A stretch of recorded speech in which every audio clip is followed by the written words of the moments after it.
The KSA plans for interplanetary exploration.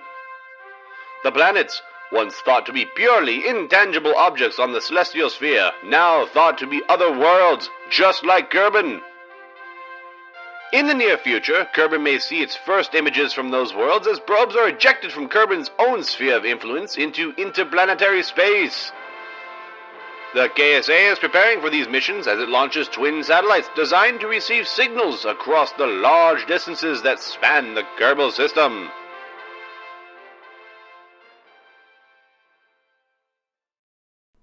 Hello everyone, this is Shimmy, back with some more Kerbal Space Program, working on the Sandbox Space Campaign.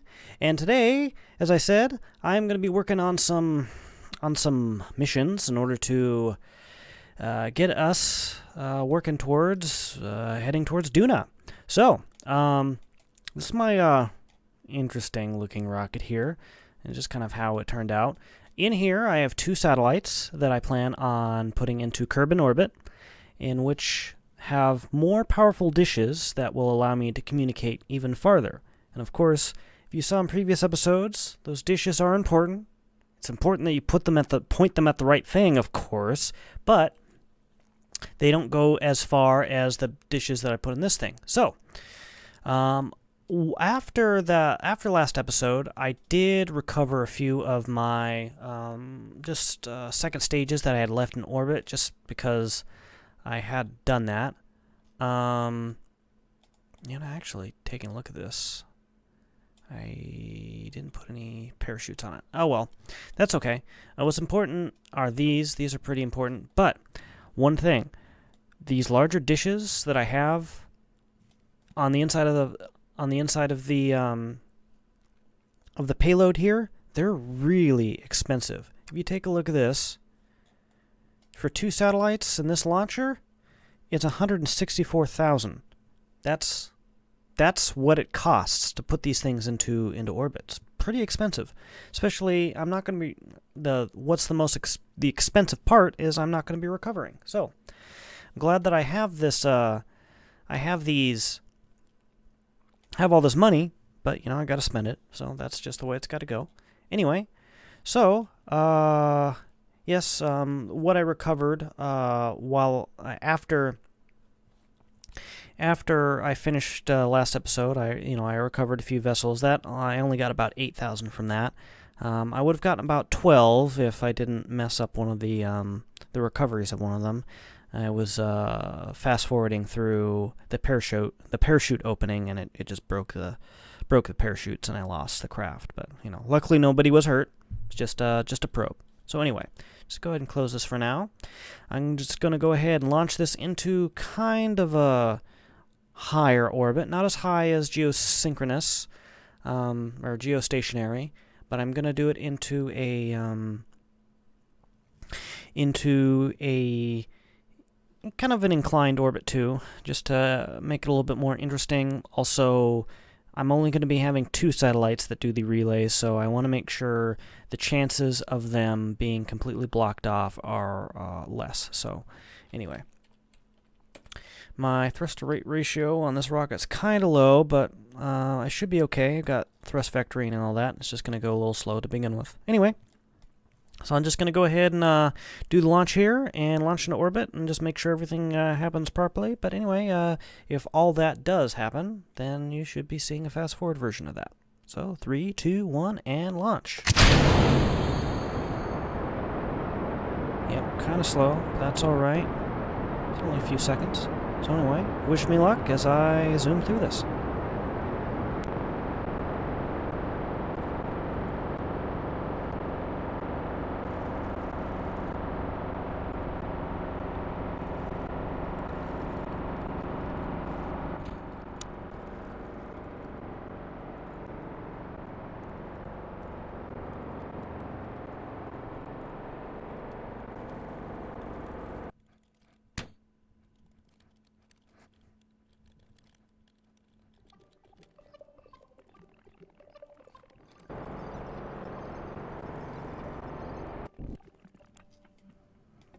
Alrighty, So I went ahead and got into orbit. I've kind of set this up to just kind of do a higher orbit here, just so I would be able to differentiate what my satellites were.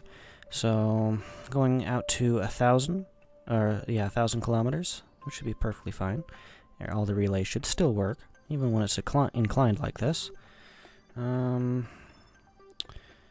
you know, I might be able to just do it a tad bit more. Now, if you see here, these dishes are larger. They are about twice as large as the previous dishes, and they're what costs the most money. So I'm just going to go ahead and use up all my delta V here. Just for good measure.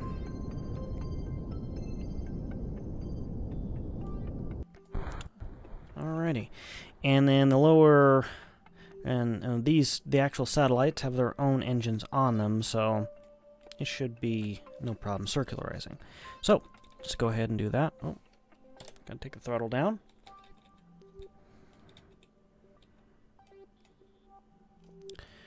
And then I'll just go ahead and take this out to the apoapsis.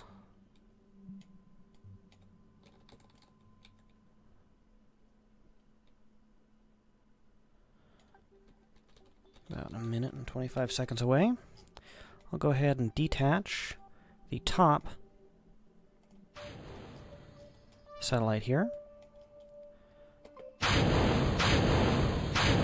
Activate the engine. Open the panels. Oh. Hopefully that doesn't get in the way later.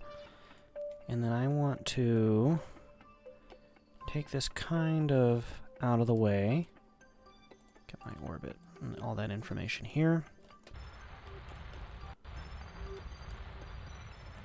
Okay, perfect. Why did I click on those? We don't want those. And now, need to circularize. So how much delta V is it going to require to circularize?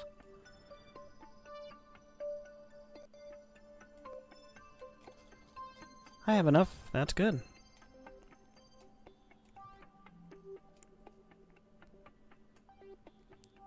Okay. Oops. Well, that's weird. It was set to surface and not orbit. Okay, here we go. Let's go ahead and burn.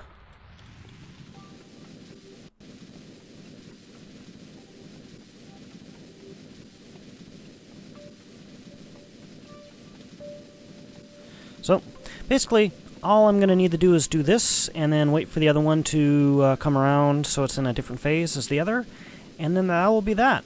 That's all I really need to do for this mission, until I actually have something that I am going to be sending out to Duna, or Eve, or wherever it's going to be. They're just going to sit here until then. But having them available is the important part. So, I'll just go ahead and skip forward until I get everything finished, and I'll see you then.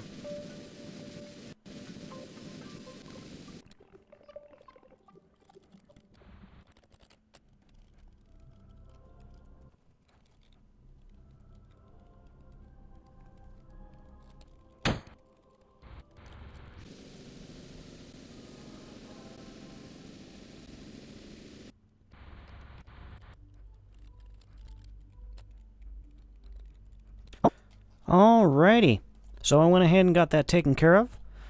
Basically now, they are pretty much on the opposite side. I mean, they're not perfectly on the opposite sides of each other, but I feel this will definitely do.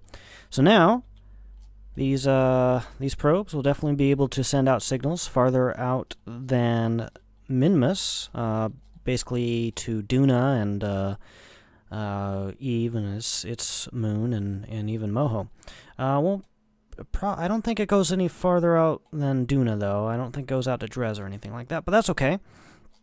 Either way, this is definitely a great addition to our satellite network, so we'll be able to do newer missions. And as we are here, we're just going to go ahead and cash in on the ComSat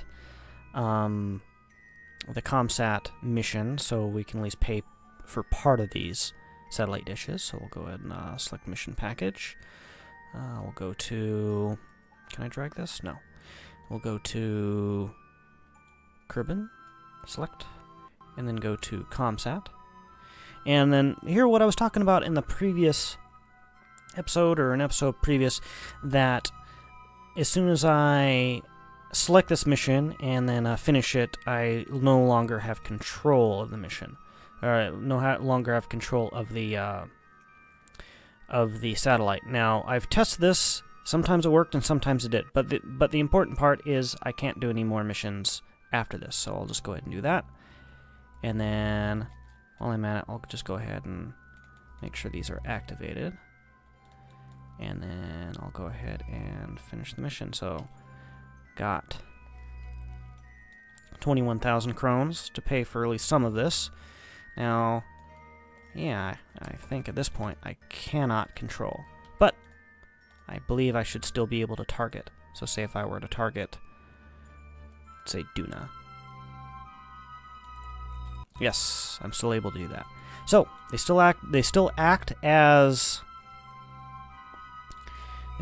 satellites, and it makes it so I can't cheat. So anyway, go and zoom back in here. I'll do that for the others. Go ahead and switch to select mission package. No, open browser window. We want to do the ComSat, select mission, and then we'll go ahead and make sure these are activated. Activate the dish, and finish the mission. There we go. So that got us about 40,000. A decent offset to our cost to launch this. Either way, that is done. Be prepared for an interplanetary probe or something in the next episode. Either way, thank you for watching this episode. I hope you enjoyed it. Once again, my name is Shimmy, and I'll see you on the next episode.